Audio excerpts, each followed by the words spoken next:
I'd like to welcome everyone here today to Clubhouse. I'm really excited to be here today and talking to Philip. We're going to be diving into several topics on decentralized identity and the interoperability with, DeFi and DAOs and a lot of other exciting ways that it can create a much more robust and rewarding experience to everyone who uses these platforms. I'd like to introduce you also to DID Summit here on Clubhouse. DID Summit is a community initiative that's been created to advance decentralized identity through education and community engagement. We connect remarkable builders with global communities here on Clubhouse and more recently on Twitter Spaces. I'd like to thank the DeFi Club for hosting us, or allowing us to host our event here today. If you'd like to learn more about DeFi, there's a little greenhouse button on top of this call or this topic.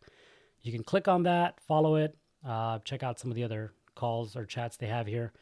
If you click on my profile, you can also find the DID Club, which is more focused on decentralized identity.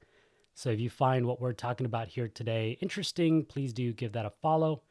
Or join so that you know when we're having these types of conversations and maybe some more open conversations where one-on-one we're talking to people and we are getting to learn what your questions are directly versus just talking to project leaders.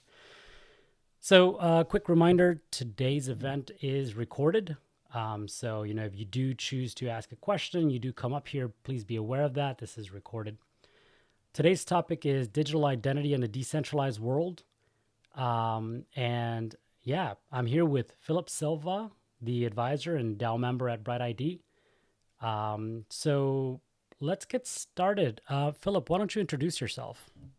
So I'm Philip Silva. I've been in this space for 8 years now. And for the past 4 years have been trying to figure out a solution to how could we give resources to every person on the planet? Because I think that these new crypto economic systems that we're making can help reshape the world. And early on in that journey, found that we need to figure out decentralized identity before we could do that. And turns out it's a really hard problem. And along the way, found the BrightID team and have spent a lot of time working with them on their solution. Along the way, I've gotten deeply involved in lots of different DAOs on the sort of the governance side, the do good side, and also on the profit side. So I was a founding member of the Lao, which is the first sort of for-profit venture DAO, and Flamingo focused on NFTs, and the Neptune DAO focused on providing liquidity for DeFi. And I'm sure I will join more DAOs in the future. Yeah, I think your familiarity with DAOs is going to be super insightful as we talk about decentralized identity and the types of mechanisms that it enables. So I'm super excited to hear from you, your personal experience with how decentralized identity can empower people in a democratic way, in a fair way. I'll also introduce myself. I'm Humpty Calderon, your host here at the DID Summit, like I mentioned earlier. I'm also head of Community at Ontology. They're a blockchain that is focused on developing the tools, the protocols for decentralized identity and data. They've created a number of pretty cool protocols and tools like OntID, which is your decentralized identity, OScore, decentralized reputation, and Wing Finance, which actually has a proof of concept of how under collateralized loans could work. It's called Inclusive Pool. So yeah, that's who I am, a little bit about who I am and the projects that I'm involved with. So Philip, one of the questions that I like to ask folks when they join these calls, because I'm always curious to hear,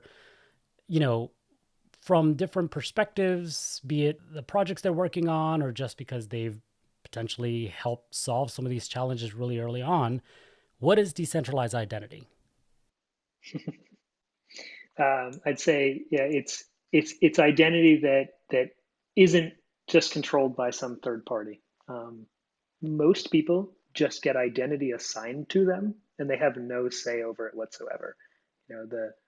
If you're a U.S. citizen, you got a social security number assigned by the government, and they're the only ones that can do anything about that number.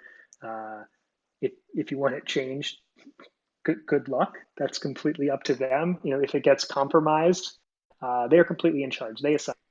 You can build it yourself, and you can control it. You can take it where you want to go, and you can, with the systems we're building now, you can share only the parts you want. One of my favorite examples is if someone goes to the bar, they want to drink, they need to prove that they're over 21, which is really a binary question. But what you end up doing is you show your license. So now you've given away your name and your address and your height and your eye color and your birthday. None of those things did they need to know.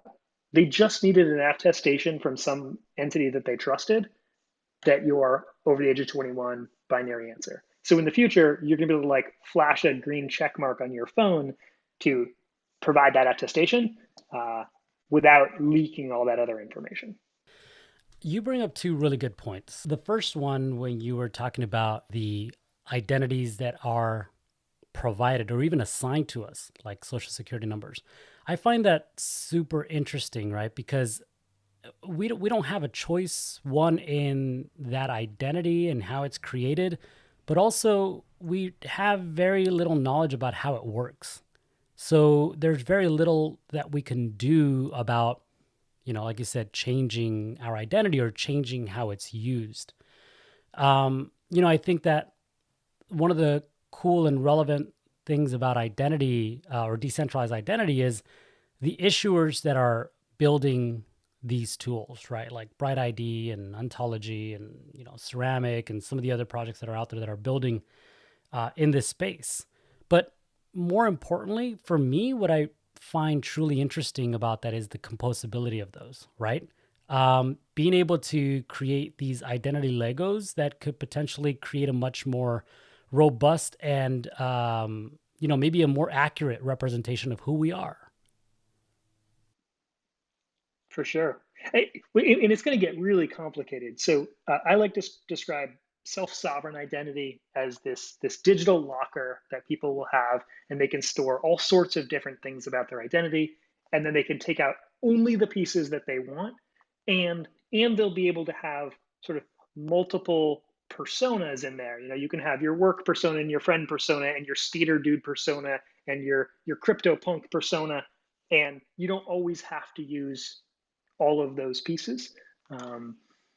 So yeah, people are going to do, it's going to be crazy as we move more and more into this sort of digital metaverse. What people want to be in one place can be wildly different than what they are in another place, and I think that's going to be great for people. Yeah. Well, I think that's the other one, right? That's the other piece to decentralized identity is you're certainly not locked to having just one identity. Some of the arguments that I've heard and on some of these calls or maybe on some other calls that I've just been an audience member in is people talking about, well, I don't want that one wallet that I use or my only wallet that I will ever use to be tied to my identity. Well, that's the cool thing about blockchain. That's the cool thing about, the space that we work in is you could have multiple identities. At that point, it's a matter of agency, a matter of choice. How much of that identity you want to share, right? Because there's also a variety of types of ways to verify your identity. There's like that soft verification method, which is like your social media. Then there's like the KYC with your passport. But then again, you could have one that you use strictly for, using DeFi and, in a casual way, and one that potentially you need to have in order to participate in, not to get too far along the conversation here, but like in under collateralized protocols that require you to have some sort of KYC. So you certainly have that choice. You have that agency. You're not locked into just one wallet, and you certainly aren't forced to on each of those wallets or on each of those identities to share everything about you. And then again, the other thing that you mentioned, which I think is worth repeating, is regardless of which you're using, you have the choice of how much of that information you wish to share.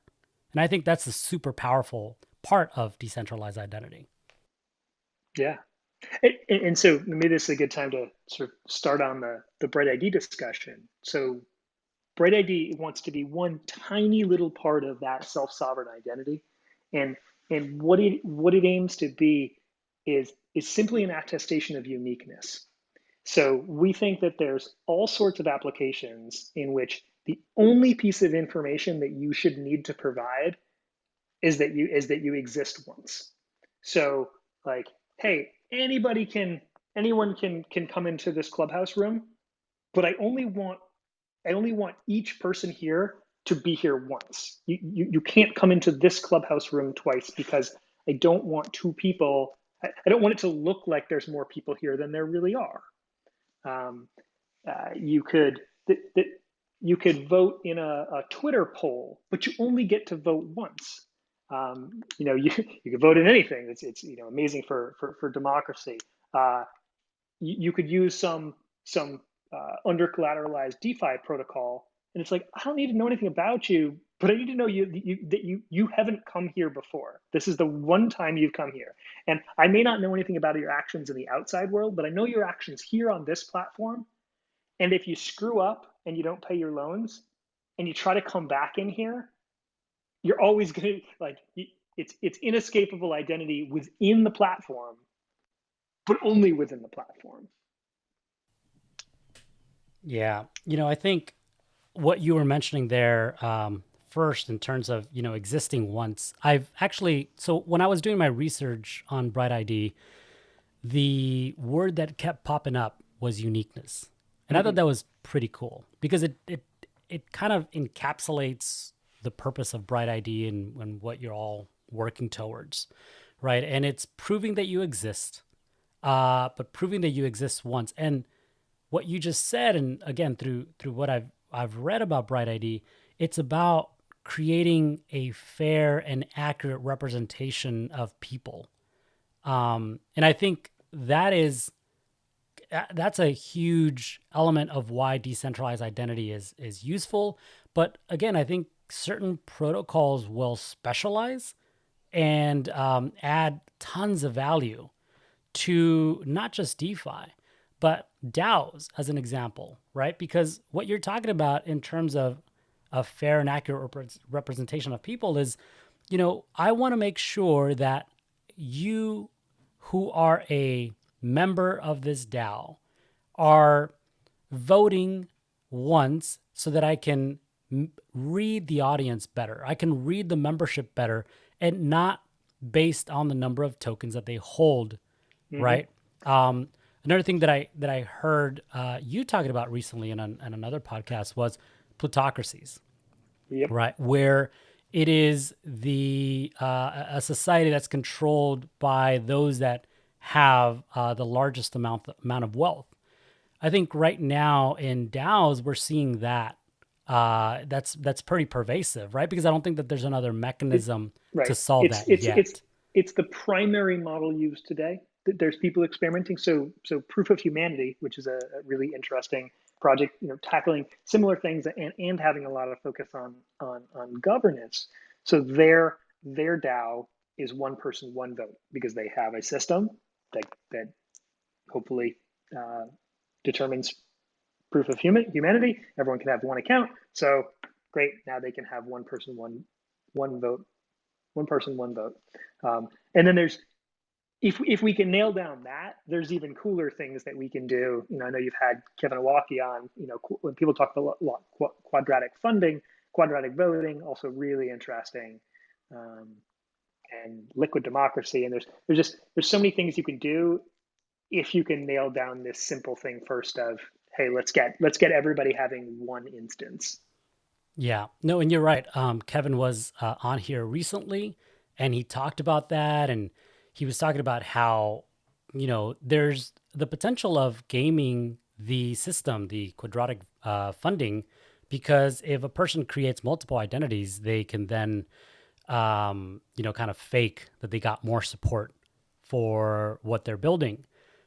With creating this verifiable identity, you now enable people um, to be able to, like, I guess not weed that out, but you can certainly measure that more accurately. The people that are participating are truly supporting a project one time.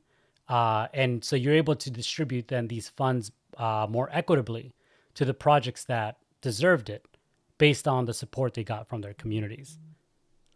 Yeah.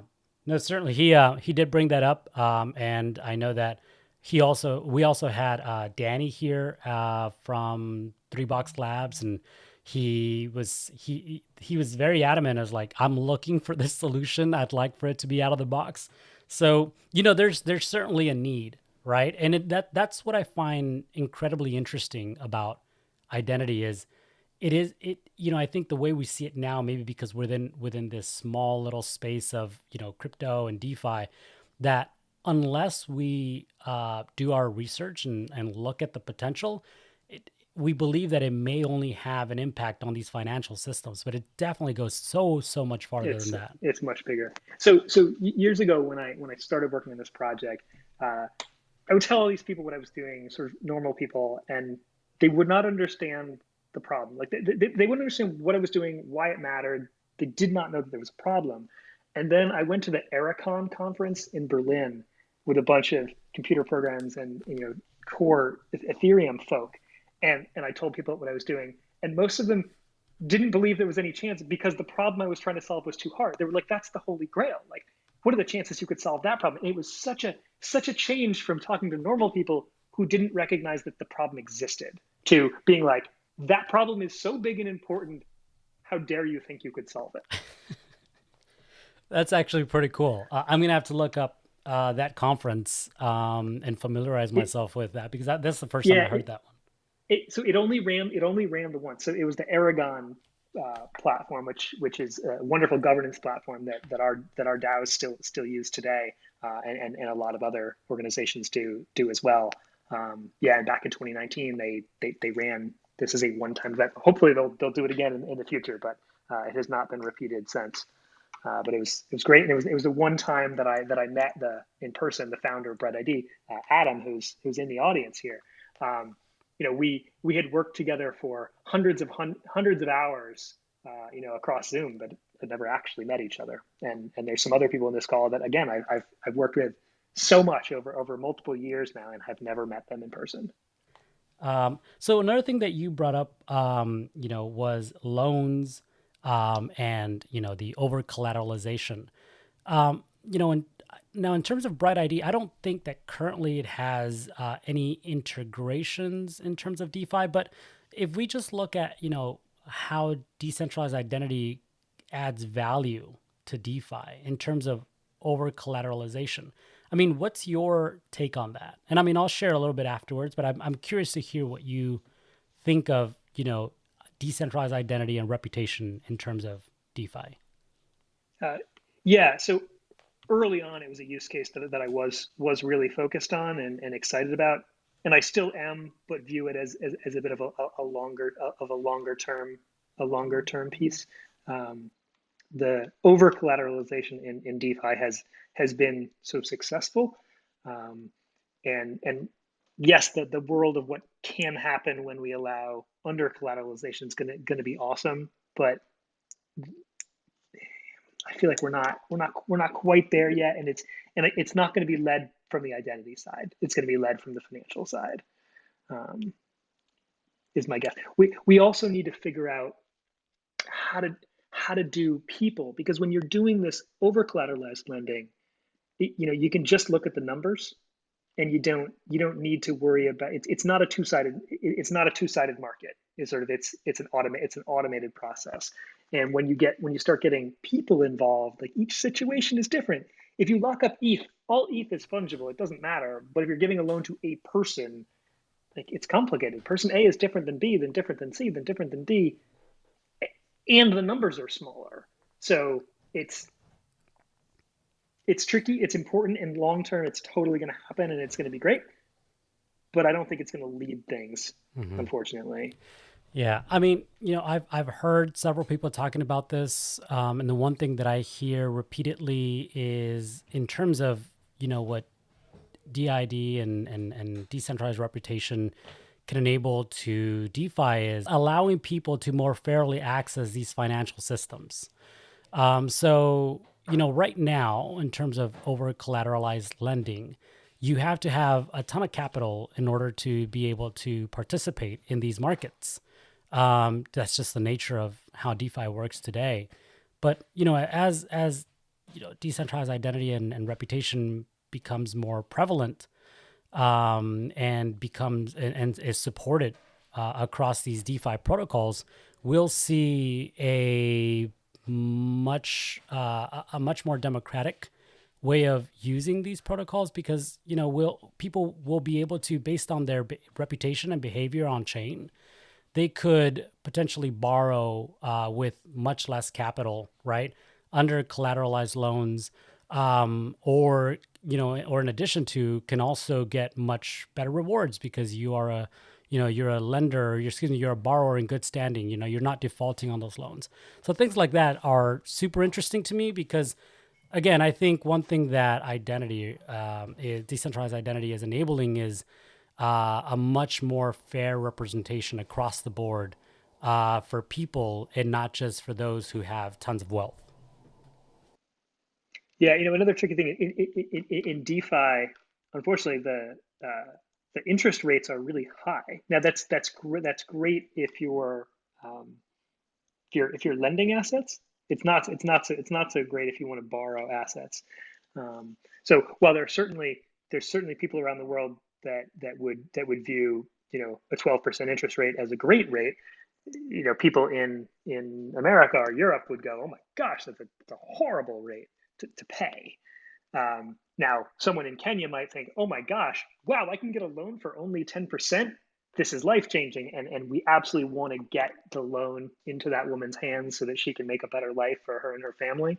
Um, but it's gonna take time to figure all that out. No, I agree. I think it's still early. It's really great to see the types of innovations that are happening. And as these different concepts are proven, through the protocols that are being built and through the integration and interoperability of them, I think that we're definitely going to see them evolve and even potentially start bridging into the traditional or the real world, right? Not just kind of locked into this digital and then this decentralized finance world that we're a part of. Those two are colliding. Certainly, yeah, they're Like, they're bridging literally. yeah, it.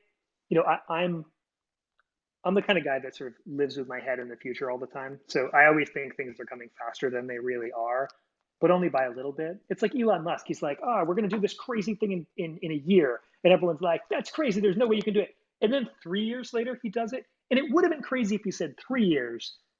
But since he said 1 year, people were like, oh, like he never delivers. Like, dude, he was just 2 years late on the impossible thing he said he would deliver. I wonder how much of that is on purpose. Because I mean, I think there's something psychological about that in terms of, I guess, would that be called overpromising and under delivering, in that it almost makes it normal, right? Because you say it's going to be a year and then you go, oh, it took 3 years, and it normalizes it like I expected it sooner.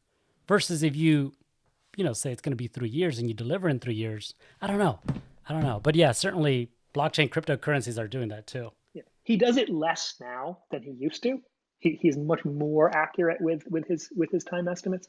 And like people have been talking about Ethereum 2 launching since 2017, proof of stake, and that was a pipe dream back then. I really do think it's going to happen now, and maybe in the year 2021. I have a lot of respect and belief in the team and the people building this, and enough of them are now saying, "Hey, we actually think we can do this in 2021." And these are not the kind of people that like to blow smoke. So um, it's coming, man. Yeah, I mean, Ethereum is a beast, in terms of development, that's for sure. Yeah, the more I familiarize myself, not just with the with the blockchain, but also with the people that are building on it, it's impressive to see the type of momentum that you can get, and the type of products that are being built. So certainly, I don't think that there's any question that it can happen and that it could potentially happen that quickly. So one other thing that we touched on was interoperability. So I know right now BrightID, and we did talk about Gitcoin, so maybe that's a good way to kind of Yeah. introduce that. BrightID is working on Gitcoin as a trusted anchor, right? Can you talk a little bit about that, what that means, and maybe dive a little bit deeper into what it's trying to solve? I know we briefly touched on it. Yeah. So Gitcoin for their grant rounds, just kind of the biggest thing that drives traffic to them at this point, and has provided I think $20 million of public good funding now. Um, and so for their quadratic matching to work, they need people to act as single accounts. If you can break your donations up into multiple accounts, then you can cheat the system. So they need each of their users to have one account. And what they've done to work on that, they dream of an out of the box solution that can just work, but it doesn't exist yet. So what they've done is there's a few different services, and BrightID was the first. They said, hey, if you jump through this extra hoop and you validate your account with one of these things, we will give bonus matching. We'll assign sort of extra credit to your account. The grants that you give will get bonus money from the communal pot. So what you can do, and this has been true for 3 rounds now, is you can go to the Trust Bonus tab on your Gitcoin profile, and you can link it to your BrightID. Once you have a BrightID, we can talk about later exactly how to do that. But basically, you just scan a QR code, and then boom, 3 seconds later, you've got your Gitcoin linked, and Gitcoin can say, "Hey, I've only seen this user once, so now I can magnify their giving within the system." Yeah, actually, I'm looking at that page now. You get a 25% bonus, which I think it's super. Like, it seems like that's really an emphasis, something that Gitcoin is really focused on, enabling into the future. In fact, I, I don't want to misquote him, but I thought he mentioned that by round 10, he wanted potentially to make that the only way that you can fund these projects is through, being verified. Um, Yeah, my understanding is I think that you will have to do at least one of those things, um, one of the trust bonus items in order to. Now there's some issues with that, where if you say, hey, there's 6 different ways, well, someone could do have 6 different accounts and do one on each, but still way better, than not having that. And uh, the biggest thing that most systems want to confront against is large scale Sybil attacks as opposed to small scale. If someone has 2 or 3 actions within a system, it's not ideal, but it's probably not crushing. If someone has 100 or 1,000, it's a major problem. yeah, So yeah. And here's the other thing. And I think maybe this goes along with, how Gitcoin has implemented BrightID and then going to, how you can get a BrightID. I think a lot of this has to do with accessibility and ease of use. I think that if something is incredibly difficult to do, either people aren't going to do it or you're going to really limit the amount of people that can and are willing to participate in this. yep. So, having someone simply verify their account on Gitcoin, which I did using my BrightID, I was, it was super simple. You're logged in with your wallet that has been verified on BrightID, and boom, just like that, you get your green check mark, which I thought was super simple.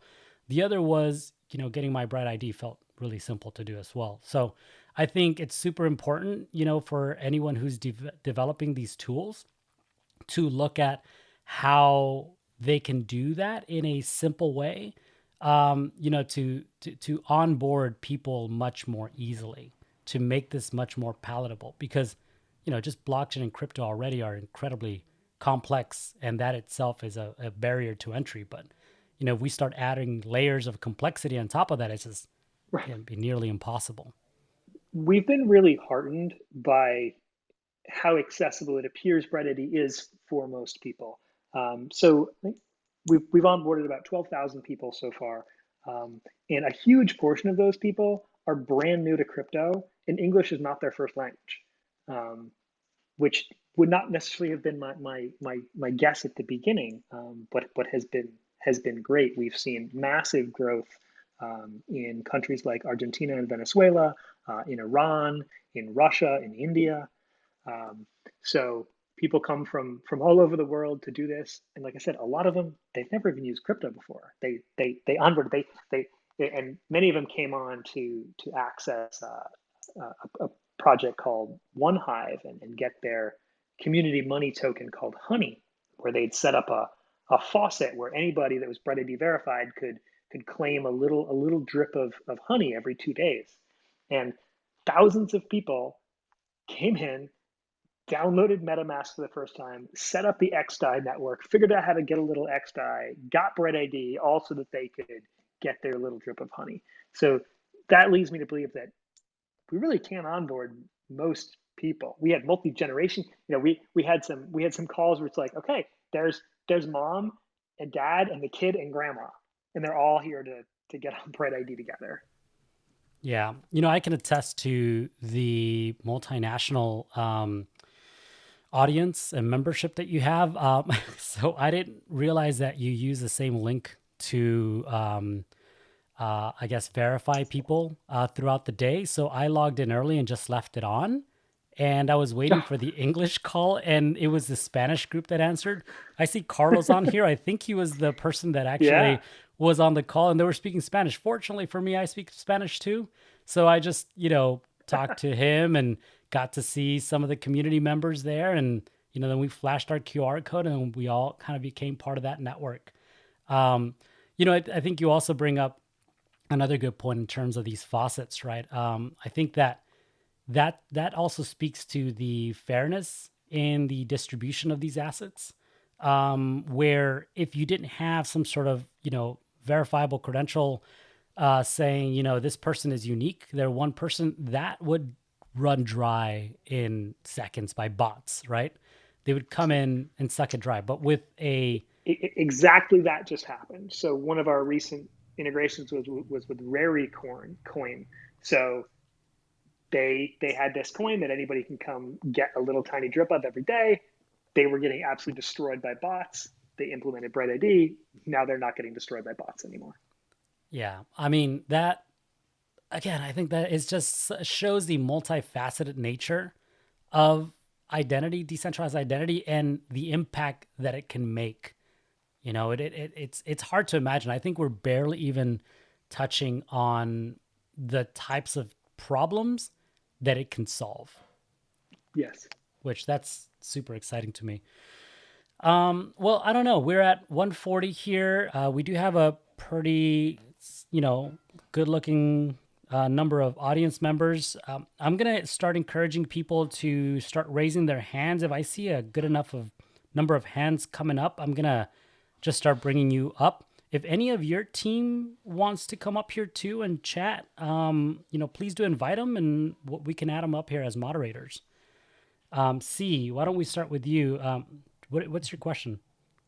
All right. Thanks. I'm Adam. Is my audio coming through? Yep, you're good. Yeah, it's fine. Everyone here? Okay. Yes. Yeah. Yeah. So I'm Adam. It's fun to sign up for Clubhouse today on the Android, and it shows up as. So I normally disambiguate a little bit with my name because there's like 200 Adam Stallards in the world. We have a Facebook group with all of us. So anyways, I'm C Adam Stallard, and so anyways, by Adam, I'm the founder of BrightID, and been working on it a long time with Philip and some other people in here. And I just wanted to mention why it was like what led me to start BrightID, if that's something that you'd like to hear. Yes, please.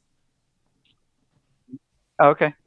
Yeah. So it was about 3 years ago. I I guess you could call it a midlife crisis. I was starting to think like, okay, am I gonna do something that makes a difference in the world? Am I gonna do something that I feel good about at the end of my life?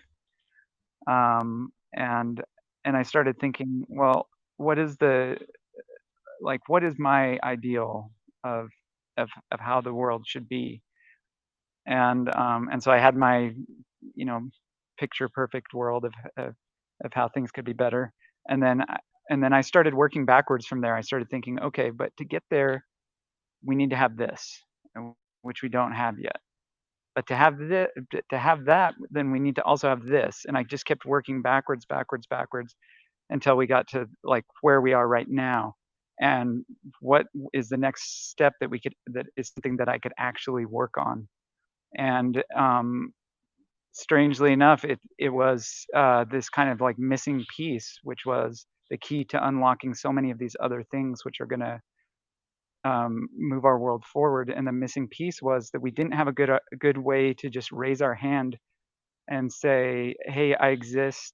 I'm a singular human being on the internet, and I'm ready to, receive or participate in everything that I'm entitled to as a human being." Because we're like, I think the reason why a lot of us have this feeling of like the world should be better is because I think we're right on the cusp of this transition period, one of these major transitions where the entire model of how humanity works is changing, and we're going from this age of empires, I guess you could say, where it's like conquer or be conquered, and nation states pitting themselves against other nation states and trying to be the dominant one. And we're moving away from that to something that is like a global society or a global community where, it shouldn't matter anymore where you were born or who your parents were. Your position in the world shouldn't be dependent on that anymore. And so we're going through these growing pains, and with the growing pains come a lot of different opportunities. And so we have these unique opportunities to build tools that allow people to find their place and find how they fit in the new global structure that is inevitably coming out. And so it's really interesting, and you see a lot of these decentralized tools that to me seem to suggest that's the way we want to go. Like we want it to, we don't want to feel there's all these dystopian nightmares that are coming out at the same time, where it's like, okay, there's this central power that takes control of the global community, and we all are basically digital slaves to whatever this central power is. But then there's this counter movement, which I feel very lucky to be a part of and feel like this is my home, as the decentralized movement, where it's like, okay, no, we as singular human beings working together, but each with our unique capabilities, we assert ourselves, and we become the self empowered rulers of this new arrangement.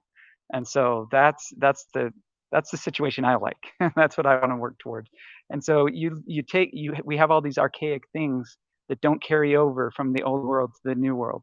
So Social Security, when it came out, it worked pretty well with the systems that we had, the Social Security numbers and the benefits system that went along with that. But it hasn't aged very well. And when you see people trying to use their Social Security numbers to say to raise their hand and say who they are on the internet, it's just like, oh, it just makes me cringe, because that's not what we should be doing. It's not something that you can't recover from that kind of data leak when it happens. And so we want something that's based on your existing social relationships, that they are the guardians of your ID. If you screw up, which we all do, or some company screws up and you lose access to whatever you needed access to, you just have those guardians, the people that re-vouch for you, and in a couple of minutes you've got everything back. And it's just this very natural, it fits with our our natural social relationships, and allows us to the term self-sovereign is thrown around a lot, but this is it's more like social sovereign, but with your own group that you trust. It's like you're putting them in charge, which in some ways that really is the origin of identity. Is the people around you define who you are. They help to define who you are, and define your identity in this world. And so you say, okay, well, these are the people I trust. These are the people that I know are not going to stab me in the back and steal all my money. So I trust them with my identity. If I need to recover, or I can just rely on them, and they are the basis for me having this unique identity in this new system. So that's what we're trying to do with BrightID, and we're going through some growing pains. We have this interesting system right now where it's like nobody that's already in BrightID really knows too many other people that are already in BrightID. So you go to these weird connection party things and connect with people that you don't already know, and you get verified on this really low level that's just kind of your entry point into BrightID. But the end game is you just kind of automatically get it by just as a consequence of growing up in society. You get your BrightID, and it's not a government that issues it to you. It's probably going to be your family members that issue it to you, and that's exactly how it should be. And so, yeah, that's the world that I want to see, and a very secure, kind of socially owned identifier feels much better than trying to shoehorn one of these government IDs into that role. So that's the whole kind of long spiel about BrightID, but that's why we created it. Yeah, thank you so much for sharing that. I think that's a wonderful story. I think a lot of times we forget that what we're supposed to be building is to improve things from the status quo, right? Not to replicate it. So it's really great to hear how, of your vision and how you are developing that to, I guess, not resemble the traditional identity systems, but they're probably a little more flexible and more organic. These social identities. I do remember as a young adult, I guess I would say I had different identities based on the group of friends that I hung out with. So with my skateboarder friends, I was a skateboarder, and with other friends, I was the guy that went and did salsa dancing, in the nightclubs. But, rarely did they collide, and rarely did they know that I did the other. So it's really interesting that you're almost imagining BrightID to do something similar. I think that's spectacular. Thank you for sharing your story. And Humpty, I'll just say, when you had your skater friends and your salsa friends, and they were distinct groups, and to them it's like you two different people, but you should only get to vote once. Mm-hmm.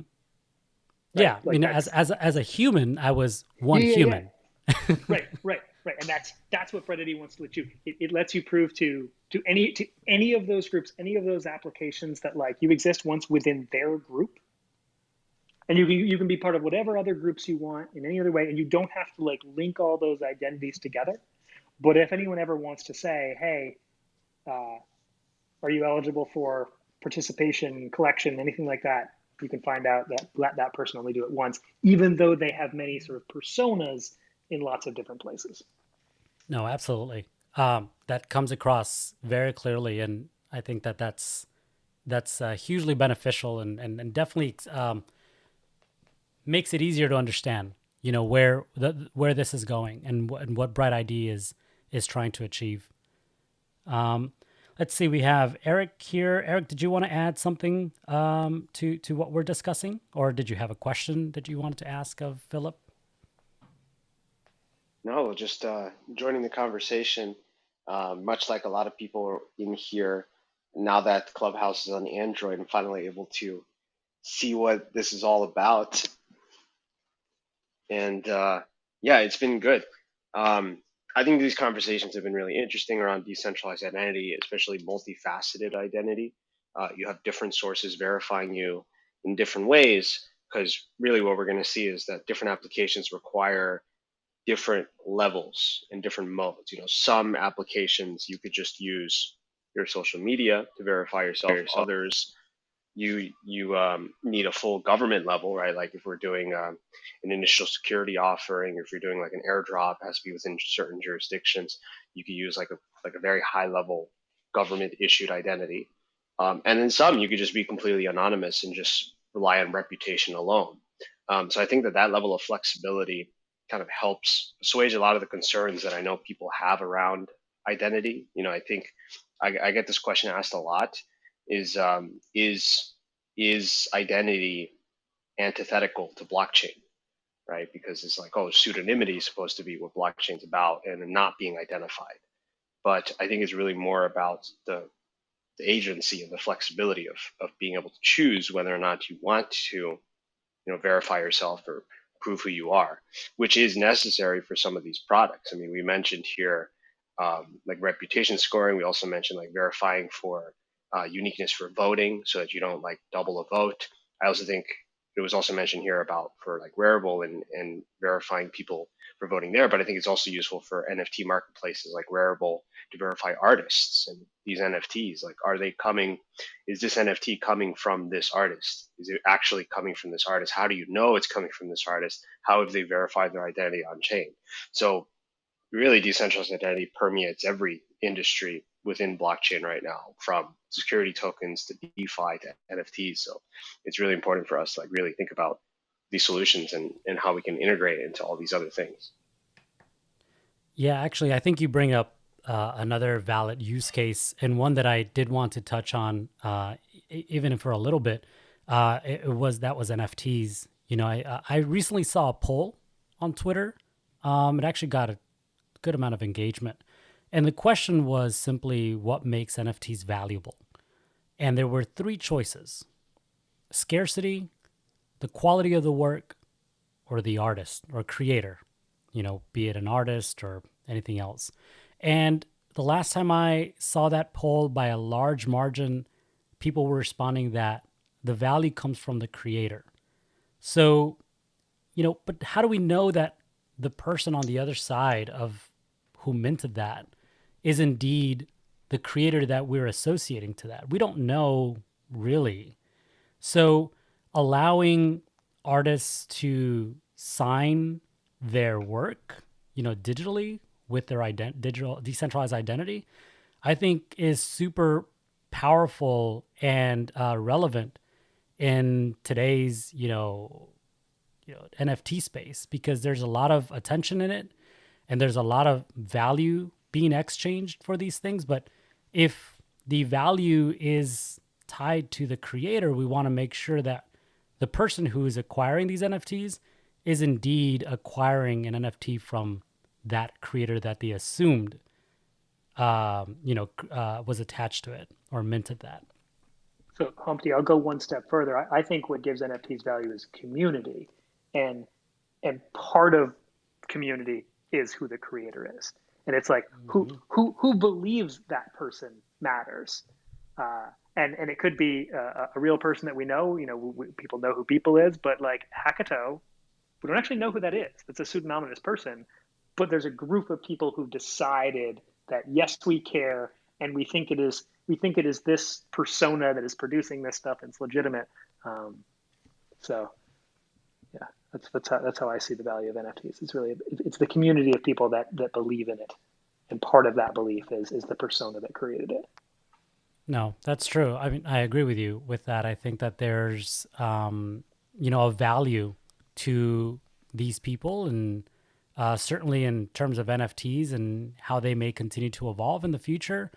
There's going to be some real need and use case for decentralized identity with that. So, speaking of community in that, how many people care? So like, you're like, oh, how many people are in the Discord, or how many people own that piece? So like, I own a hash mask. It's a popular NFT, and there's 16,000 of them, And they like to advertise that there's over 4,000 unique addresses that hold these NFTs, but we have no idea how many people that is. Like, there could be 4,000, but more likely it's less. But is it 3,000, or is it 400, and they just have a lot of addresses? So if there was some way you could actually prove the number of people in the community, I think that'd be really useful. Well, that's interesting, because now we're also talking about the value being tied not just to the identity of the creator, but the identity of the holder. And I think that's an interesting perspective on that as well. Absolutely. All right. I also want to remind folks who are asking questions, or that this is a recorded event. So, if you do ask questions, just be aware of that. Astro, we have you next. Anything you wanted to add? Oh yeah, hey guys, I'm Astro. I'm actually from Shanghai, China, which is 5 a.m. in the morning right now. So I just want to add on to this topic because I think the right now we could break up the whole crypto world into three phases. The first one is all speculators for hustle, like buying the Dogecoin or whatever. And phase two is actually what I'm thinking is happening right now. For example, less crypto related NFT wave. So right now is musicians, artists, or even Philip mentioned about there are family members are rushing to set up their BrightID or anything like crypto related people that are rushing to this. And what I'm thinking about this is, yeah, this is actually going to be a mass adoption when it comes to the phase three. I think the business or institutions will finally get into this crypto world. So and I also have some questions about the decentralized identity. So, what do you guys think about the bots or multiple accounts that are destroying the airdrop systems? So that's the first question. Yeah, BrightID definitely hopes to be part of that solution. So we're building some tools that would allow airdrops to be only claimed by unique humans, and that can be done, for things that are going to be for anyone in the community, sort of wide open UBI kind of stuff. But it could also be done, like the Uniswap airdrop was an amazing thing, and so good for so many people.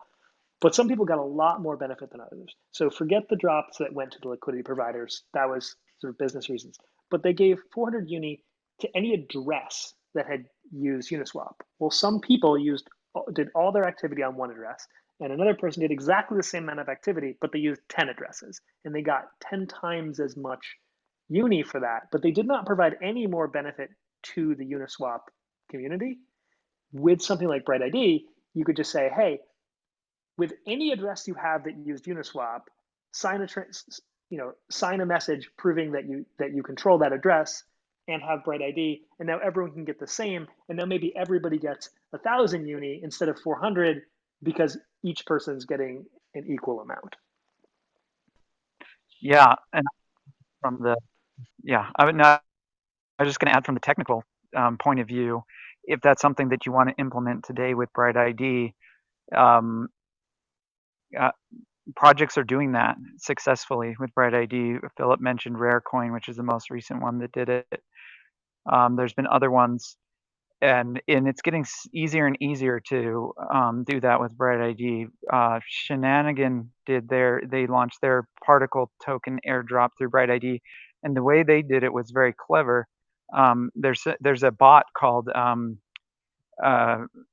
BrightID Discord Unique Bot, and you just invite that bot to your server, and then it'll allow people to scan and scan a QR code and link their BrightID to the bot on your server, and then it'll assign them a role. Like the default name for that role is verified, and they just airdrop to, then they had another bot that could do airdrops that was on their Discord server. And so they just airdrop tokens to people that had that role. And so without doing any coding, they were able to use BrightID to do their airdrop. There's also, Philip kind of hinted at it. Right now, if you wanted to do like use BrightID for an airdrop, it might take, it's less than a week. Like Rarecoin did it in about 5 days. So it, take you a few days to get everything set up and get it working. But Philip was mentioning that there's a tool that that we're working on that should make it a lot easier. That basically our goal is to something as simple as like a tool like Astro drop or something that will create a Merkle drop for you. A tool like that also uses BrightID. So without any knowledge of coding, you can just set up a BrightID enabled airdrop for your project. So that's something. Good to see that you're on here, Astro, early and asking these good questions. I think, one of the things that comes to mind, and I think was mentioned earlier here in the conversation in terms of, these airdrops, it really is about creating a more fair and equitable system. So while I do believe that bots serve a purpose, in balancing, like the arbitrage bots and balancing across different exchanges, when it comes to distributing, these assets in a fair way, such as airdrops or like the Uni example that Philip mentioned, I think that it should be done a lot more democratic in a way that's more equitable, that people, for that really represent the people that are actively using these protocols. And in the future, as UBI becomes a lot more prevalent, it's going to be even more important to implement systems like these that distribute that more equitably, because certainly you wouldn't want to see multiple identities attached to a single human getting that. It would be going against, I think, the ethos of that. So certainly I think that there's a lot of use case in terms of the institutional investment. I think that there's a lot of opportunity there too, in terms of decentralized reputation and credit scores, which come from the traditional way, which could potentially enable a bridge into traditional finance systems as well. So I think that there's still a lot of room. And it's still evolving. It's still growing. We're going to keep moving on here because we're running short on time. Johnny, did you have a question or anything to add? Yeah, sure. So just a quick intro. I'm Johnny. I'm familiar with a number of y'all's projects in here. I was the former product design lead for Uport, and now I co-founded Certo, which is kind of like a fork of that team. But we've been working on SSI for since the beginning of the days of consensus, and we've been focused on this NFT space for since the early this year when things really started to blow up. And y'all were talking about it a little bit earlier. So I wanted to expand on that question a little bit. And we, over on our side at Certo, have an implementation, a solution to some of the problems in the NFT space that we just did with Citizen Cope in his recent drop. But I won't go into that right now. But I wanted to hear, it seems like there's two problems, which is one, there's NFT platforms in which you are not minting from your keys. So makes identity hard. Obviously there's no on-chain evidence of you as an individual are the author of that NFT. And then there is, for platforms where you do mint or at least sign a transaction to a contract with your keys, that's, resolvable on chain, that those keys still aren't tied to, anything. They're tied to a blue check mark in a profile picture controlled by OpenSea, Rarible, Nifty Gateway, Zora, so be it. So how much do y'all worry about the re-centralization of the ecosystem around the identity aggregators in the NFT space? And what are y'all's thoughts on that? I don't have a great response to the question about the centralization, in NFT identity world. I definitely agree that we want to not just re-centralize all sorts of things. Part of why in the BrightID ecosystem, which is not quite exactly answering the question, but the way that we handle that is that we build this social graph of these connections. That is consensus. So all the nodes in the network agree, yep, these accounts really did connect to each other. But the meaning of that connection pattern is not consensus based. Any node can analyze that graph in all the different ways it wants and come to the conclusions it wants to come to. And then any application that's looking for the answer, there are unfortunately many answers, and they can choose what answer they want and where they want to get it. There isn't one source of truth. There isn't one answer. Nobody gets to just be the answer. We expect that some methods will become sort of the default methods that are used, but there's nothing that gives them like preferred citizen status. If something else comes along and is better, we expect the ecosystem will move and use those better ones. So maybe a similar thing can happen. Yeah, I would hope there would be a similar thing that could emerge with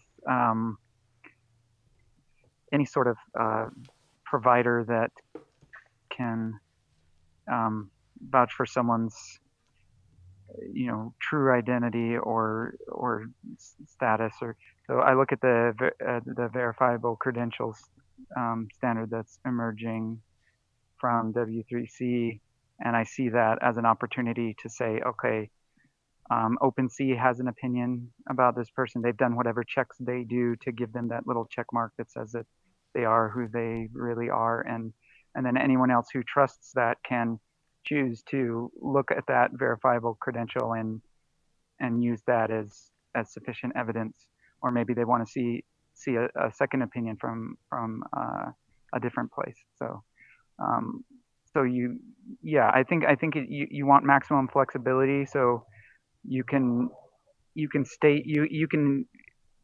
create these credentials for people and allow them to present them where needed, and then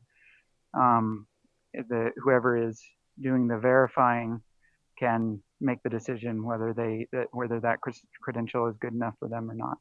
So I think the open standards are setting a pretty good example on how we could do that, and we definitely want to follow suit with the BrightID nodes, like Philip said. Just because one node has analyzed the graph and says, okay, this person's unique according to this algorithm, there's a potential for another node to say, well, we arrived at a different answer, and here's our answer. And they're both presented as a verifiable credential or lack of a verifiable credential. And you can, as the verifier, you're free to sample different results from different nodes and choose the ones that are the most meaningful to you. Thanks. Great. Thank you.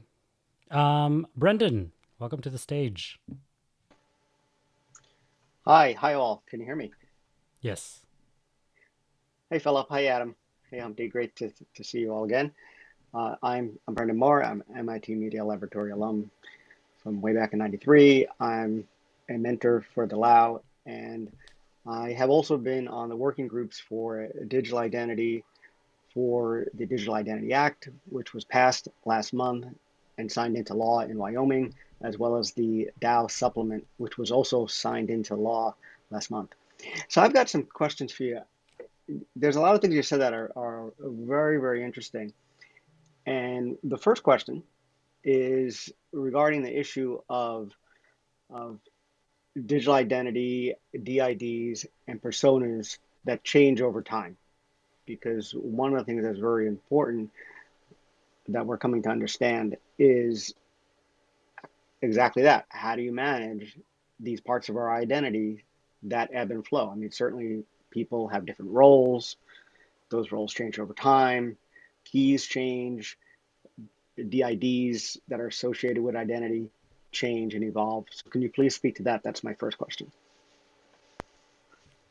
Yeah, definitely. So I think at BrightID, we've been fortunate to have a very narrow focus, because that problem becomes very hairy when you start to try to manage the many different facets and aspects of someone's personality. And so what we try to do is just only focus on the problem of uniqueness. Are you unique within a particular system? And are you unique globally, which then allows you to be unique in any subsystem of that global system? And yes, people do have different identities, and like Humpty was saying earlier, you've got your circles of friends that they each imbue you with part of your identity, and you can move from circle to circle. And maybe at the beginning, your parents are the whole world to you, and that's your identity. And over time, you grow and associate with other circles of people, and your identity comes to mean different things. Even your unique identity comes to mean different things. And so, when it comes to unique identity, we need to hit upon a socially agreed upon way of like, okay, follow this pattern, and that's how you determine your in the white paper we called it primary group, but there could be other ways to define that, but you have this kind of socially agreed upon way, like, okay, if you have parents that vouch for you in the past, that's the preferred method. And then, like, the fallback would be maybe siblings or whatever, but you have the socially agreed upon way, like this is when we're talking about a unique identity, this is your primary one. That doesn't mean that you can't have other ones, but that means that if you're trying to show that you're unique within a system, you start there. And if you can't produce that, then you sort of get downgraded. But there's got to be enough fallback that everyone can get one. One of BrightID's goals is that no one should be excluded. And so there's got to be the socially acceptable way where you can, you follow the steps until you find the right way to verify your uniqueness in a way that everybody can understand and accept. And then from there, you've got your stamp of uniqueness, and you don't, when you carry that around with you, you don't even need to. So you have nodes vouching for you, and you've got your credentials from the nodes, and from that point on, you don't need to share how you got that.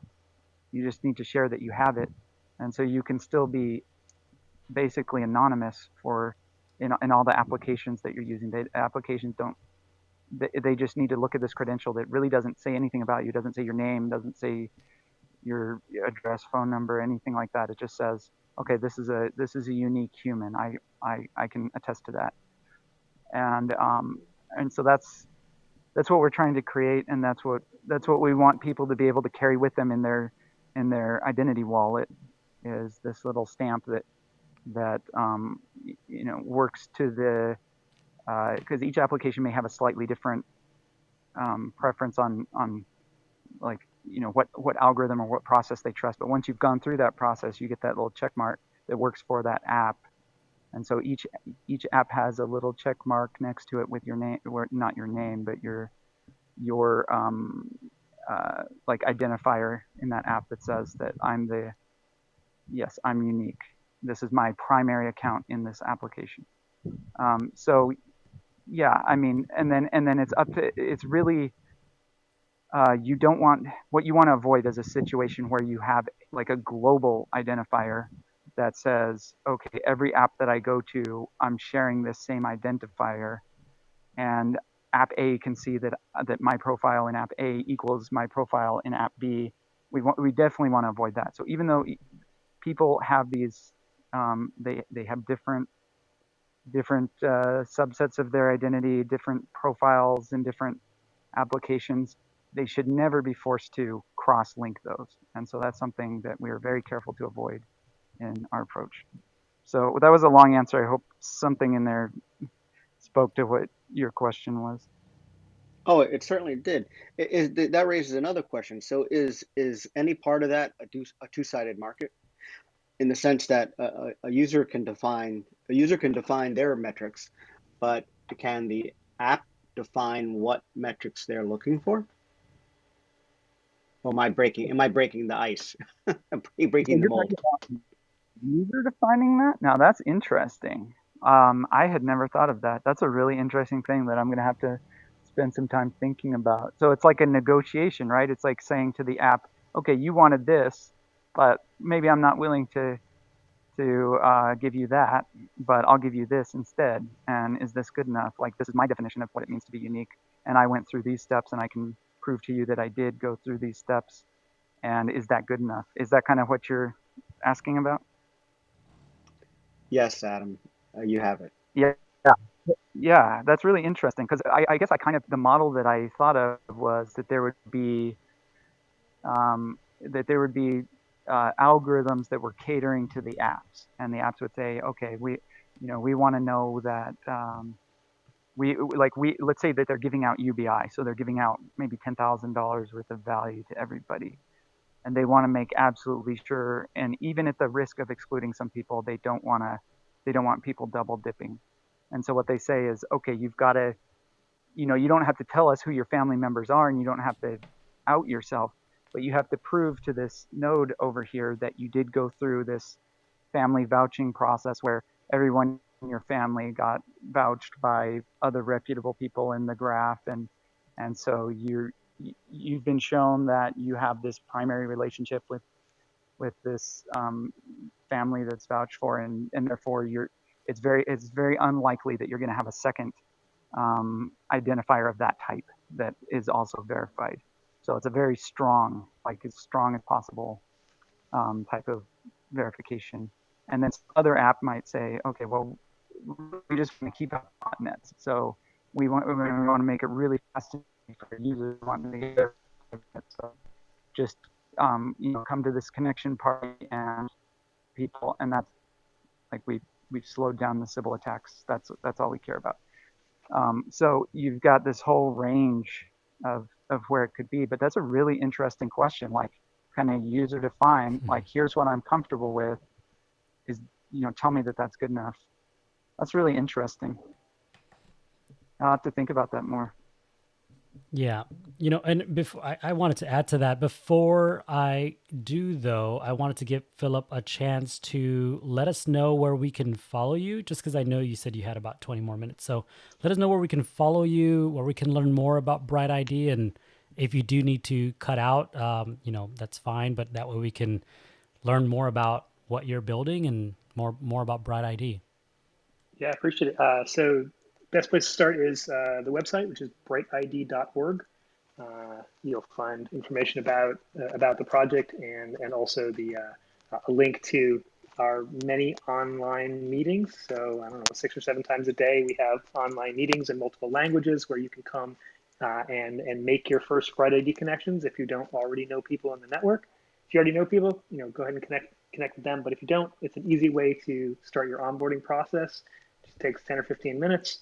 And like I said, there are many times in the day. On Twitter, I'm at UBI Promoter, and on Discord and Telegram and various other places as well. BrightID is at BrightID Project. Unfortunately, somebody long ago took BrightID. They don't even use it, but we can't get it back. Darn you, Twitter. You can access through the website. Thank you. Yeah, so I really appreciate you coming today, Philip, joining us, talking about decentralized identity, what BrightID is doing, and kind of adding more context to this incredibly complex conversation. This is probably my third co-hosted call on decentralized identity, and I always really like hearing different perspectives because I think, allows for the vision to become a lot clearer, and then some challenges to be brought up to the fore. I know like Brendan's question right now really brought up, a potential something that's different that maybe we're not looking at as a potential, solution or another way of people to potentially identify themselves. So I really do appreciate you coming on here. Now, in terms of, what, we were just talking a bit ago here, I think that that's really interesting, right? There's something that I hear pretty often in terms of, identity in the real world, that there are many people who either don't have any real world identity. And, that's quoted as often as, people talking about crypto being the solution for the unbanked. And it's really interesting to hear that there may be times when someone is trying to verify who they are, and they may not have the credentials that the application is asking for. So I really like this challenge, Brendan, that you brought up, because I think that, maybe that's something that we're not looking at as in terms of the relationship between the application and the identity holder. And that is, are there other ways for us to verify that we're human, that are equal to, in terms of that application, to participate in that? The one thing that I'm familiar with, that I've seen several applications make use of, is adding credentials such as your social media account, in addition to maybe like your GitHub or your LinkedIn, and as you add these different trust anchors, you're creating a much more robust version of your identity. And then, of course, you can certainly create the full picture there with a government issued identity. But, is one greater than the other? And if not, how do we measure, how can we measure an equal amount of that verification? And I think that's an interesting one. To be honest, I don't think that's not something that had crossed my radar similarly. So I do wonder if that's something that we should be discussing. And I'm sure we will now after this call, how that relationship could work. Yeah, so just really briefly, what we have planned for BrightID, if you check out our forum at forum.brightid.org, there's an article about importing trust. One of the features of the type of graph analysis that you run on a graph of social connections is that a lot of times, to be able to get a good result, you need to seed the graph in certain places and say, okay, these pre-selected places are points in the graph, meaning people are already trusted, because otherwise you could have an attacker that just clones the structure of the graph, and then the algorithm has no way to know which is the real one and which is the fake one, because they look exactly the same from just their topology. So you need to insert these points of pre-trust. And so when if there is a kind of an accepted something that's trusted, like they do a really good job of this external system that does a really good job of identifying people, but you want to bring that in, then what you can do is you can anonymously import that trust into these different locations in the graph, so different people in the graph. So just to give a concrete example, we partner with Opolis, is the future of work, and they want people to basically be able to work, very similar mission to Gitcoin. They want people to be able to work for the open internet, and they want to be able to handle the taxes and benefits for the people who work for the open internet. And so they have this co-employment relationship, and they handle all the tricky legal stuff for you so that you can just relax and work for a DAO or something like that. And one of the things they do that they're required by law is to do a background check and to gather some other information from you. Once they've done that, if I, as a creator of the analysis, program for a BrightID node believe that Opolis is doing a good job, that they're trustworthy, I can say, okay, that counts as trust imported into the graph. So if you do that, if you go through the Opolis process and you go through their background check, then now you can anonymously import that trust. You don't have to reveal any of the information that you revealed to them. You just have to reveal that you did it. And then you can import trust and you get preceded. It doesn't automatically verify you, but you get preceded with some trust that then it fans out from you. That's how these seed locations in the graph work. So that trust would fan out from you to the people that you then connect to, and that trust kind of adds up. So you can never say like, okay, A plus B plus C equals verified. You can't really do that. That breaks the system. But what you can say is A plus B plus C equals more seeded trust. So this is how the graph gets its start and starts to figure out where the honest regions are. So this is something we definitely want to do, and something that's very interesting to us. I don't think Twitter, unless they kind of up their game, is at that level, or Facebook even. Their graphs are pretty low quality because they weren't trying to, they weren't optimizing for unique humanity. They were optimizing for other things like ad revenue. So they're not as careful about who gets in. But maybe if you said, okay, I really trust the Twitter checkmark process, and I think that has value for importing trust into the BrightID graph, then you could go ahead and allow for that, assuming that they would also need to be set up with like verifiable credentials and cryptographically signed that they had approved that. But yeah, those sorts of things are, I think, going to be really important to BrightID. The social graphs part of it, I think, is super interesting. I know that's a huge part, of not the main element of how BrightID works. I don't know if anybody up here wanted to touch on that in terms of how social graphs are, enabling that, so that we can get a better picture of how that works. So Humpty, I got to bounce at this point. Going to take my daughter to her softball game, but really appreciate the conversation and the questions that folks had from the audience. And I appreciate all the research that you did leading up into this. You kept showing me, I read this article and watched this video. It was nice to see you really digging in. So I look forward to continuing the conversation. Thank you. And again, thank you for, coming on here and sharing the wealth of knowledge that you have. And yeah, of course, it was my pleasure to jump on there and join the community and, create my BrightID and start even integrating it with some of the other platforms where BrightID works. Thank you so much.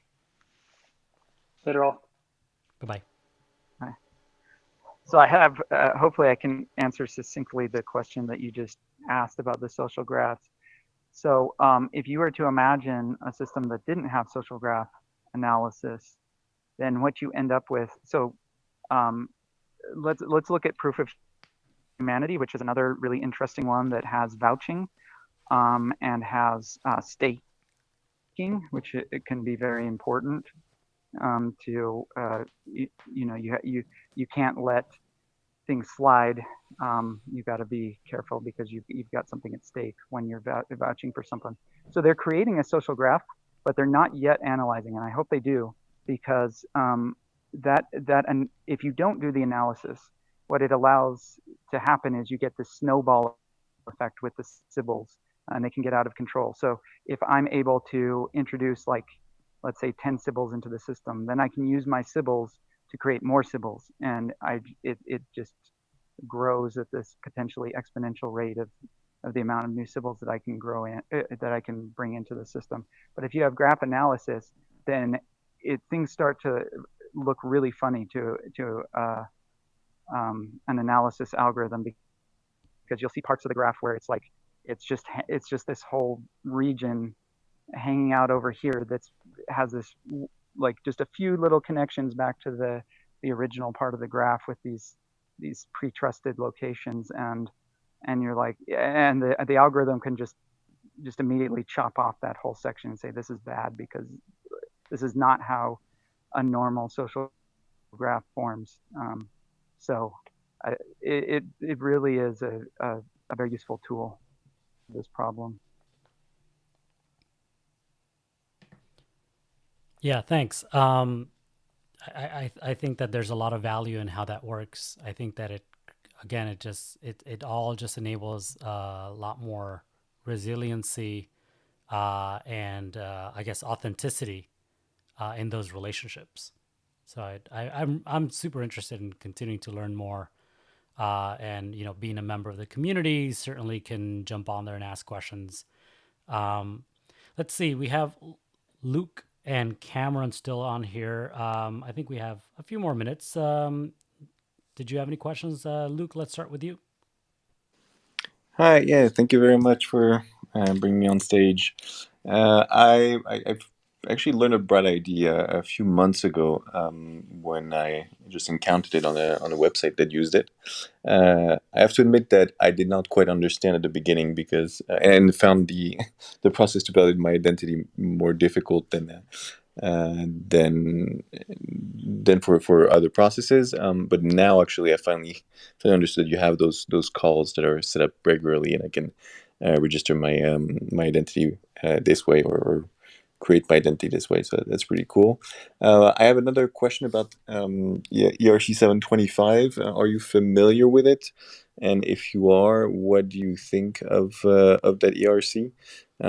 For a bit of context, it's an ERC on of course Ethereum that aims at creating a decentralized identity standard where basically different person can actually put a stamp on your identity profile, and then you have kind of this crowdsourced identity. Thank you very much. Thanks. Well, and directly about ERC 725, I'm not familiar with that. I just logged onto their website, and I hope I'm on the right website. But it talks about proposing a standard for blockchain-based identity using Web3.js. I think that there's standards that exist already. In fact, in some of the maybe even we can ask a question here to some of our other guests. But there are standards that exist today that are the framework for digital identities, which also enable them to be interoperable. And that's the W3C standard, right? I'm not sure if this proposal here is to enable that or to enable something different. But what I'll say is it's good practice to utilize open standards that allow you to not just work in a sandbox, for these credentials to not work outside of a very small niche set of applications. W3C is a standard that's been created by multiple contributors, both institutional and in the cryptoverse. Microsoft is using W3C. That's certainly W3C is the standard that's used with OntID, the Ontology identity protocol. W3C is being utilized on Ceramic as well, and a number of other identity protocols. So there are standards in use today which allow for the flexibility in how we use these decentralized identity solutions. So I'm not familiar with what this is. So maybe they're encouraging the use of this in a different way or expanding the use of it. But, in terms of interoperability, I would always recommend for the use of these open standards that are that have been developed for that purpose, to bridge across not just one particular application, but to connect various applications. Because I think that when you do, you enable the person who has that identity to have a lot more utility with it. And, it's a much richer experience too, because you're not just locked into one. You can actually, there's a portability to that, where you can use that across different blockchains and across different protocols. I don't know if that answered your question, but that's at least my take on it.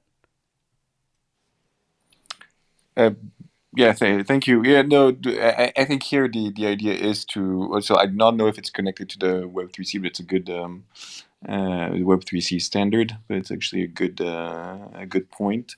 And then it's really the idea here. It is indeed a standard for the Ethereum ecosystem. So something that is quite geared towards the Ethereum ecosystem for sure. Yeah, I mean, I love seeing builders pushing this forward. So, any attention that's brought up into developing the space, I think is great, because there's a lot of value in continuing to expand on this and integrating this into things that we're familiar with, like DeFi. I know that, at least like I said, Ceramic, which I believe operates on Ethereum, and OntID, which also operates on Ethereum, they use W3C. So I'd be curious to learn more about this. But again, without knowing exactly what it is, I can't add anything else. Cameron, what's up, man? I know you Hey, from the real how's it world, going? so you Yes, the verify real my world, credential. IRL. Yeah, absolutely. And yeah, I really appreciate you hosting this. I think the idea is probably the most important problem that, blockchains could potentially solve. But the biggest barrier that I see for it is really around privacy and verification. And also, I work at Near Protocol now, where I manage bounties and grants. So I deal with a lot of money transmission, and we want to make sure that we're giving money to non criminals. So having to do some KYC internally, and it's a real pain in the butt. So I'm trying to figure out a solution where we can leverage and hopefully zero knowledge proofs to essentially just verify that the KYC has been done from a certain level of things, and apply it across the entire ecosystem.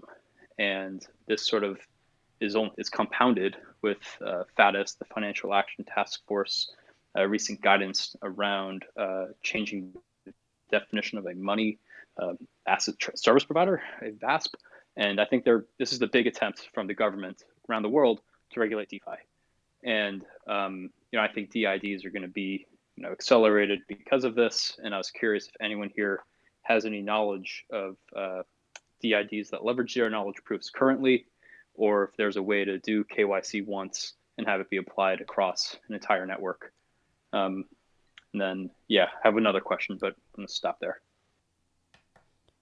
So good. And I'm glad Brendan unmuted himself, because I think that he may be able to add more context to this. But I will add that before you go there, Brendan, OntID actually operates on Near Protocol. And while I'm not the technical person to ask, I will find someone to reach out to you, because last I heard, OntID does have zero knowledge proof. So I'm gonna grab the right person and send them your way. But Brendan, please do jump in here and add some flavor to this conversation. Oh, sure, Cameron. Those are all great points, and it goes towards the interesting aspect of all of this, right? With all of the really interesting stuff is always at the edges, right? And the edges here are probably the KYC on one end of the spectrum, and anonymity on the other end of the spectrum, and the right not to have an identity, right? I don't necessarily always want to have an identity. Mm-hmm. I don't always want to have an identity. That's actually really important to be anonymous, because it allows for things such as whistleblowers. It allows for democracy, voting, to be anonymous when you vote. And quite frankly, you don't always want to, give away who you are when you're buying a $2 cup of coffee, right? Small transactions. And also, most importantly, we tend to think about these things in terms of this is the confusion with DeFi and money and tokens, is that everything is in the lens of being a asset. But if I'm counting sheep, if my program has a token which is a representation of something that is not an asset and clearly not an asset, then that token should not in any way, shape, or form have or need to have identity associated with it. So ZKP is going to be really important to work through some of these issues. But having said all that, where does this meet the road? I think, at least in the United States, I think the hope will be is that at some form, at some level, at some point in time, at the level of the state, we will be able to resolve the KYC issue because, maybe it'll be, states that will actually, provide those services or have third parties provide those services. Certainly you can see this being the case in terms of Wyoming.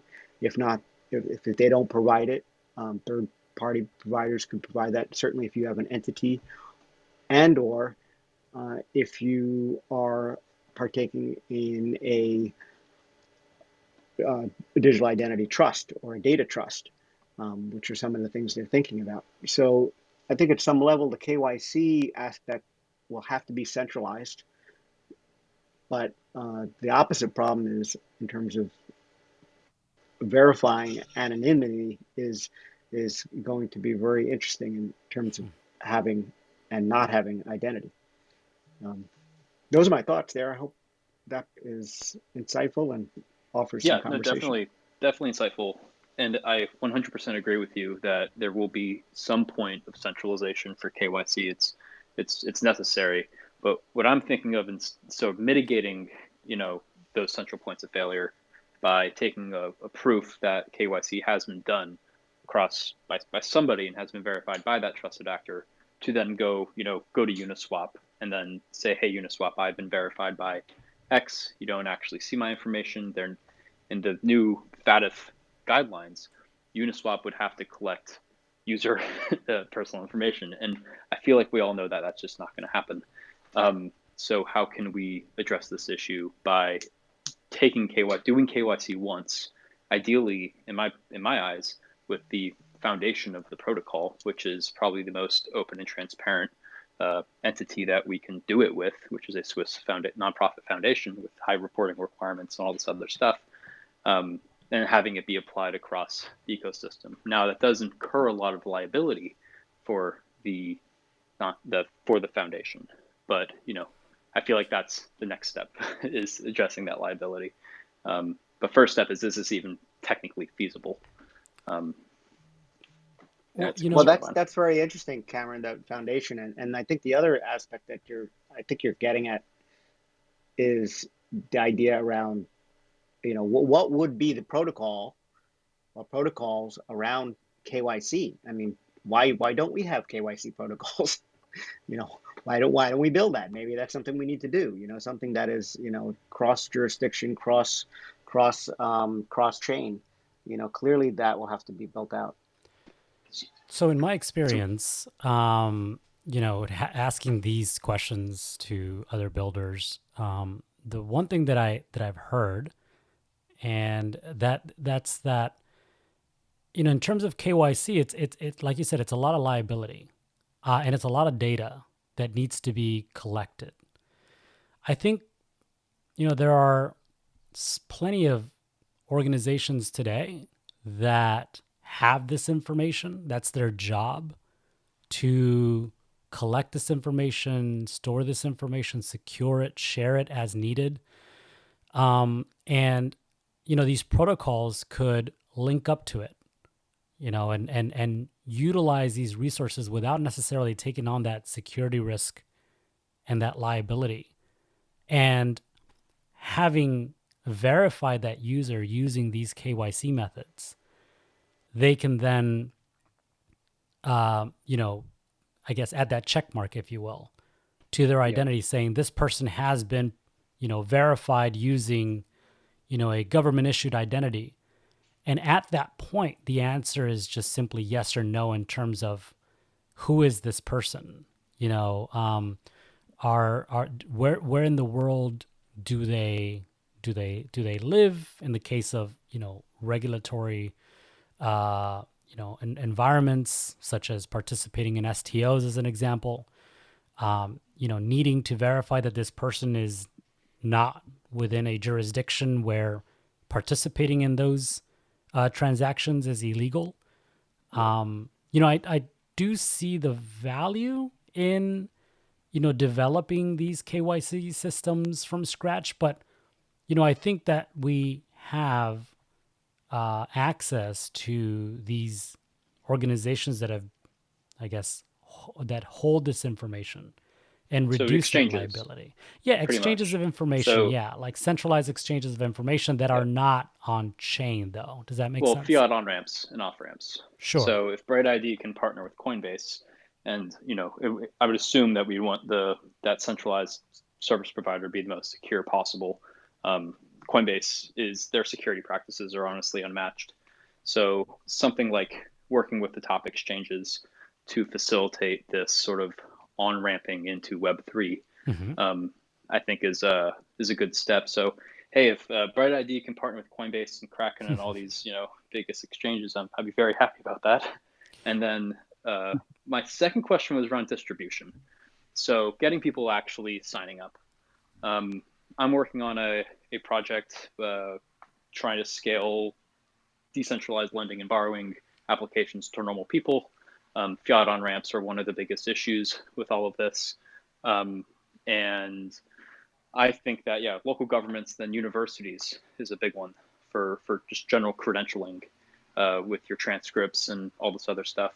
I think these two are some of the lower hanging fruits for actual adoption by normal people. Opening up Web3 wallets, writing down the seed phrase is an issue for normal people, like for not crypto people. So it's really a question directed at C from BrightID around sort of some of the use cases that you're seeing and which of them are actually garnering the most end user adoption. So my guess would be like wallets is a big one, but what are your thoughts? Yeah, so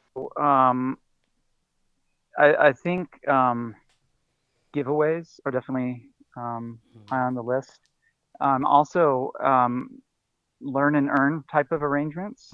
Those are really popular, and we have several integrations with BrightID on those, where basically you have to you go through this curriculum. Maybe the platform is looking for trying to entice developers. So they say if you go through and you learn how to program on our platform, we will reward you if you pass the quiz at the end. And so they attract developers. The problem is once you've already learned it, if there's no protections in place, you can just come back with a new account and just take the quiz over and over again and get a huge share of the rewards and break the system. And so they use BrightID to stop that. And also just experiments with governance where you things like Gitcoin, the quadratic funding, where they want to limit. You can break the system by splitting yourself into too many pieces, and so they want to limit that. So those are the use cases that we've already seen. And then to go back to your question about, well, should we partner with Coinbase? And I don't even think you need BrightID. Like, I don't think BrightID is any sort of magical glue between like Coinbase interoperate or not, yeah, like Coinbase interoperating with like Binance or whatever to like have a unified KYC. But I like having so I don't know what the barriers are for, you know, why doesn't Coinbase accept Binance's KYC?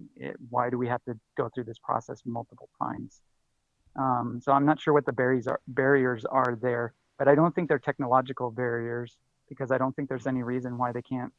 I mean, they obviously they're involved with crypto, thing. So they know how they don't want to tell each other. Yeah, they know how to cryptographically sign things. They know how to like sign something that they can then prove that they signed it, and then I can answer that. create a verifiable credential and send that over for any other smart contract or whatever to look at. So yeah, it must be a business problem. I haven't really investigated why that already hasn't happened.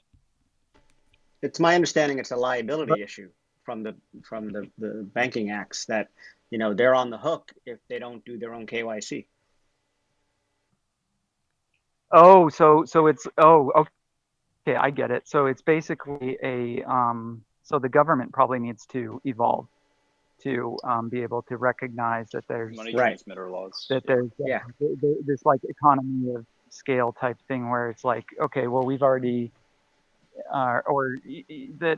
that you should be able to, you should be able to like pull that piece out and make it like a independent piece, which I think you kind of do, but I guess kind of not, because if the like you said, if they're on the hook, then they have to be like literally in charge of it, not just auditing it or something. But that's really what you would want, is you would want some service that provides the KYC, can send out those credentials to everywhere, and then maybe the government or some other, whoever audits them periodically to make sure that they don't have some internal problem with like creating fake identities or something like that. Yeah, you have to blacklist accounts. It's the same thing with stablecoins. I was actually talking to Chainalysis last week, someone there, and he said that this is they're looking into a similar solution. Like, this is a sort of an unsolved problem in crypto, and someone like Chainalysis would be one of the providers, I think, of a unified decentralized identity. It's not really that decentralized, but decentralized identity solution, just because they have the data and they have the ins at all these different exchanges to ensure compliance.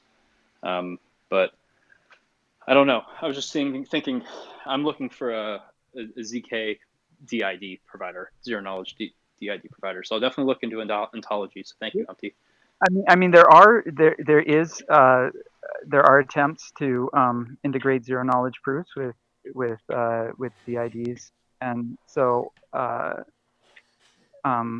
but I don't even think you need that for this particular problem, because it was like Brendan was saying, you just or maybe it was Humpty, that you just make once you create that credential and sign it, you're unless there's an audit or something, you don't need to expose that information. So that information is never shared in the first place. So you don't need to protect it with a zero knowledge proof. It never leaves the centralized place, I guess you could say. Yeah, I think it might have to, under the new FATF guidelines, I think they're going to, so it says in the guidelines that every virtual asset service provider will have to essentially abide by money transmitter and custodian laws, which is a huge shot at DeFi.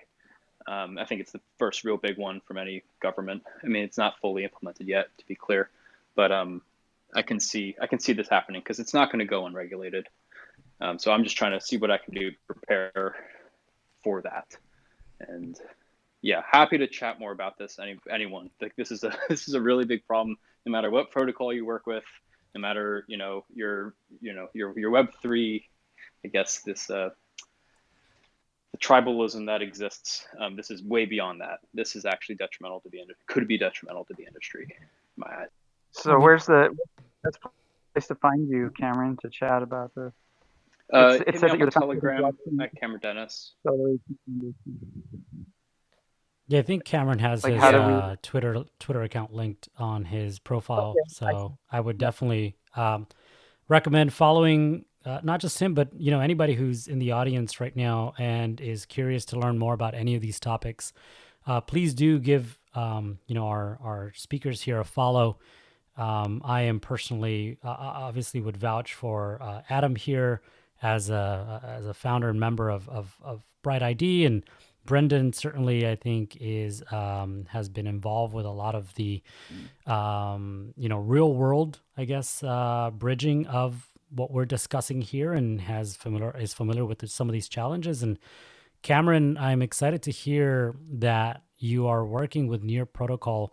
And I'm really happy that you shared these really tough questions, because I think that what you are bringing up and what you're bringing to light is that these conversations are maybe some of the conversations that we're not having yet, but they're conversations that we do need to have. And hopefully we can invite people who have some of these answers, or at least more familiar with these challenges and potential solutions, and have a fireside, just talk about this. So if, I'm going to ping you, and I'm going to ping you again, Adam and Brendan, and if y'all want to jump on another call here and, do the same thing, but maybe a little bit more focused on KYC, I think that would be an interesting chat to have. We're rounding out on the second hour here. And I personally do need to jump into another meeting right now. I'd like to thank everyone who participated, as a speaker, first and foremost, for sharing your knowledge and your thoughts and your experiences, and to the audience as well who came here to listen and learn. Please do, like I said already, follow the folks that are up here on this panel to learn more about what's being built in terms of decentralized identity and some of the challenges that are coming up, as Cameron just described. Thank you. I appreciate it. We do have another call next week. I'm going to have Idina blockchain as a guest. But, just follow us on Twitter, DID Summit. And we're always sharing, what many of these builders are building in terms of, decentralized identity and the intersection of that and DeFi, DAOs, and NFTs. All right. Thank you, everyone. Thank you, Humpty. Yeah, thank you, Humpty. Adam, nice to meet you, Cameron. Yeah, you as well. Bye.